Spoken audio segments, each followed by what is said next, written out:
Assalamualaikum warahmatullahi wabarakatuh. Selamat pagi anak-anakku kelas 9. Bagaimana kabarnya hari ini? Semoga kita semua dalam keadaan sehat walafiat. Alhamdulillah hari ini kita bisa bertemu kembali dalam pelajaran PPKN. Sebelum kita mulai, marilah kita membaca doa terlebih dahulu sesuai dengan agama dan kepercayaan masing-masing. Berdoa dimulai. Selesai. Anak-anakku, pada pertemuan kali ini, kita akan pelajari bab 5, yaitu tentang harmoni keberagaman masyarakat Indonesia. Makna harmoni dalam keberagaman sosial budaya, ekonomi, dan gender dalam Bhinneka Tunggal Ika. Harmoni dalam keberagaman sosial budaya. Seperti halnya konser musik, maka keadaan sosial budaya pada masyarakat Indonesia yang beraneka ragam diperlukan adanya harmonisasi dalam masyarakat. Terciptanya paduan keselarasan, saling menghormati, menyayangi, serta menyinergikan dan menyelaraskan segala macam perbedaan secara ikhlas dan alamiah di lingkungan sosial budaya. Kehidupan masyarakat Indonesia yang berasal dari latar belakang yang beragam suku, budaya, agama, tradisi, pendidikan, ekonomi, dan sebagainya merupakan kodrat yang harus diterima oleh bangsa Indonesia. Keberagaman sosial pada masyarakat Indonesia melahirkan bermacam-macam status sosial, mata pencaharian, serta kedudukan dan jabatan dalam masyarakat. Karena manusia sebagai makhluk sosial tidak dapat hidup sendiri tanpa bantuan orang lain, sehingga dengan keberagaman tersebut, setiap individu dalam masyarakat akan saling membutuhkan dan saling melengkapi. Kekayaan bangsa Indonesia juga nampak dari keberagaman budaya daerahnya yang memiliki ciri khas masing-masing berupa alat musik tradisional, senjata tradisional, rumah adat, lagu-lagu daerah, kerajinan tradisional, pakaian adat, bahasa daerah, makanan tradisional, dan lain-lain yang akan terasa harmoninya jika diselenggarakan festival budaya daerah. Harmoni dalam keberagaman ekonomi pada masyarakat. Pernahkah kalian pergi ke pasar, supermarket, atau mall? Barang-barang apa saja yang diperjualbelikan di sana? Tentu banyak sekali barang-barang kebutuhan masyarakat, mulai dari kebutuhan makanan, pakaian, dan kebutuhan sehari-hari lainnya. Barang-barang yang diperdagangkan dan diproduksi oleh perusahaan yang berbeda, baik perusahaan besar maupun perusahaan kecil dan menengah, tetapi kalau sudah berada di pasar beraneka ragam barang-barang tersebut bersatu padu dengan penataan yang rapi sesuai dengan jenis-jenis barangnya. Begitu juga dengan kondisi perekonomian masyarakat Indonesia beraneka ragam sesuai dengan tingkat penghasilan, pekerjaan, jabatan, maupun latar belakang pendidikan yang ditempuhnya, sehingga taraf hidup masyarakat pun berbeda-beda. Ada yang berkecukupan maupun yang kurang mampu, namun keharmonisan antar anggota masyarakat yang berbeda ini pula harus dapat dipelihara. Keadaan masyarakat yang mengalami kemiskinan serta tidak mampu memenuhi kebutuhan hidupnya meliputi makanan, pakaian, tempat tinggal, pendidikan, dan kesehatan merupakan akibat berkurangnya pendapatan masyarakat. Maka mereka mengalami penurunan daya beli barang-barang kebutuhan pokok. Hal tersebut menyebabkan masyarakat tidak dapat hidup secara layak.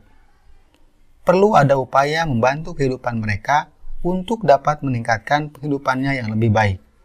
Hal itu dapat dilakukan dengan melakukan pemberdayaan ekonomi masyarakat di sekitarnya atau kemudahan-kemudahan lainnya dalam memperoleh fasilitas hidupnya yang lebih baik dari pemerintah dan kelompok masyarakat lainnya, sehingga akan tercipta pula harmoni dari keberagaman ekonomi masyarakat. Harmoni dalam keberagaman gender dalam masyarakat.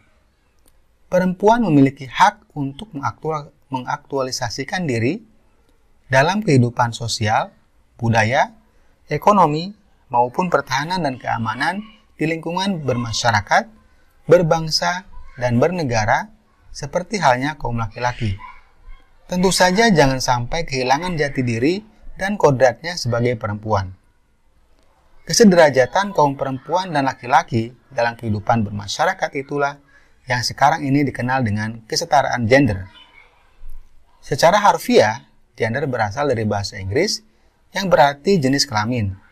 Gender merupakan suatu sifat yang melekat pada laki-laki dan perempuan. Gender menunjukkan pembagian peran, kedudukan, dan tugas antara laki-laki dan perempuan berdasarkan sifat-sifat yang dimilikinya. Kesetaraan gender makin berkembang bukan hanya perlakuan yang adil berdasarkan ciri-ciri fisik antara laki-laki dan perempuan, tetapi mengarah kepada kompetensi kemampuan akademik atau keahlian yang dimiliki dari setiap orang dalam kehidupan masyarakat. Tanpa membedakan jenis kelamin, baik laki-laki maupun perempuan memperoleh kesempatan yang sama untuk berperan serta dalam berbagai bidang kehidupan. Permasalahan dan akibat yang muncul dalam keberagaman masyarakat Indonesia. Menurut Surjono Sukanto, masalah sosial adalah suatu ketidaksesuaian antara unsur-unsur kebudayaan atau masyarakat yang membahayakan kehidupan kelompok sosial. Masalah sosial muncul akibat terjadinya perbedaan yang mencolok antara nilai dalam masyarakat dengan realita yang ada. Beberapa hal yang dapat menjadi sumber masalah sosial yaitu proses sosial dan bencana alam. Masalah sosial dapat dikelompokkan menjadi 4 jenis faktor penyebab antara lain ekonomi, budaya, biologis, dan psikologis. Untuk lebih mendalami kondisi budaya pada masyarakat Indonesia, kita dapat mengidentifikasinya dengan membandingkan pendapat C. Kluckhohn dalam bukunya yang berjudul Universal Categories of Cultures, mengemukakan adanya unsur-unsur kebudayaan secara universal yang dapat ditemukan di seluruh dunia, baik pada kelompok masyarakat tradisional sampai dengan masyarakat modern, atau pada masyarakat yang hidup pada zaman praaksara sampai dengan sekarang. Unsur-unsur ini merupakan bagian dari sistem sosial budaya yang terdiri atas hal-hal sebagai berikut. 1. Sistem agama, kepercayaan, atau religi dan upacara keagamaan. 2. Sistem masyarakat dan organisasi kemasyarakatan. 3. Sistem pengetahuan. 4. Bahasa. 5. Sistem mata pencaharian. 6. Sistem teknologi dan peralatan. Dan 7. Kesenian. Upaya penyelesaian masalah dalam keberagaman masyarakat Indonesia. Strategi dalam upaya penyelesaian masyarakat yang muncul dalam bidang sosial budaya tentu perlu ada peran serta dari seluruh lapisan masyarakat yang dikoordinasikan oleh pemerintah terkait. Salah satunya perlunya meningkatkan kualitas kesehatan dan kesejahteraan sosial. Upaya menciptakan hidup bersih dan sehat di lingkungan rumah, tempat tinggal, sekolah, tempat-tempat umum, dan tempat kerja, maka akan mempengaruhi kualitas mental dari masyarakat itu sendiri. Seperti ungkapan Latin, mens sana in corpore sano, yang artinya, di dalam tubuh yang sehat terdapat jiwa yang kuat. Upaya penyelesaian permasalahan ekonomi. Upaya dalam menyelesaikan masalah ekonomi diantaranya perlu dikembangkan persaingan yang sehat dan adil serta menghindarkan terjadinya struktur pasar monopolistik dan berbagai struktur pasar yang merugikan masyarakat.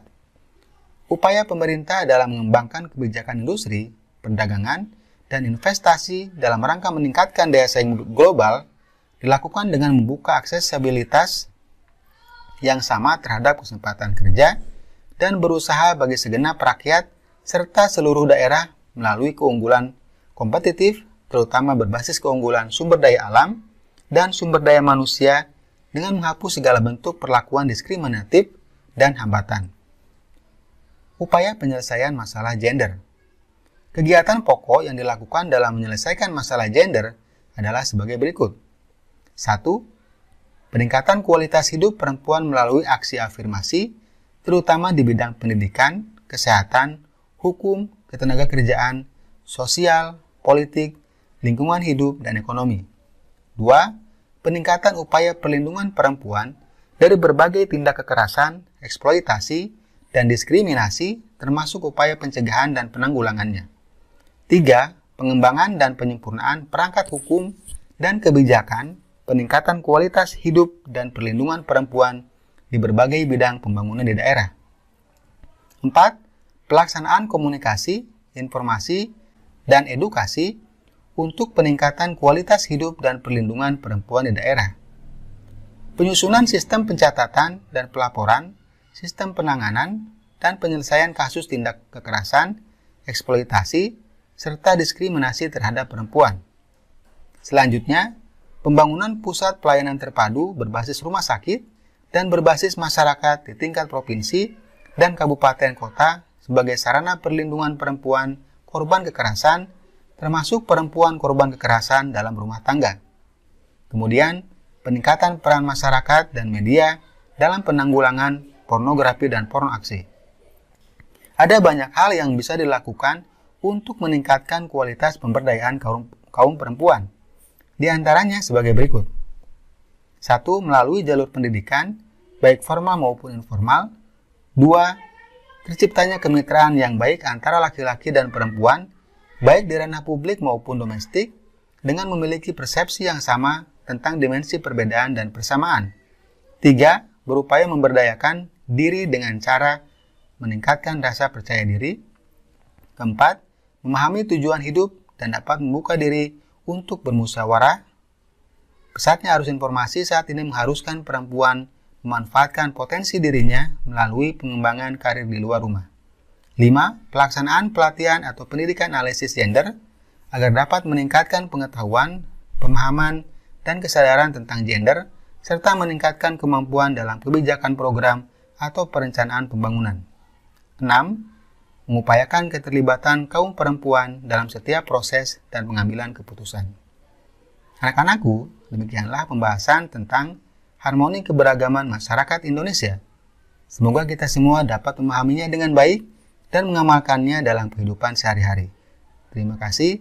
Wassalamualaikum warahmatullahi wabarakatuh.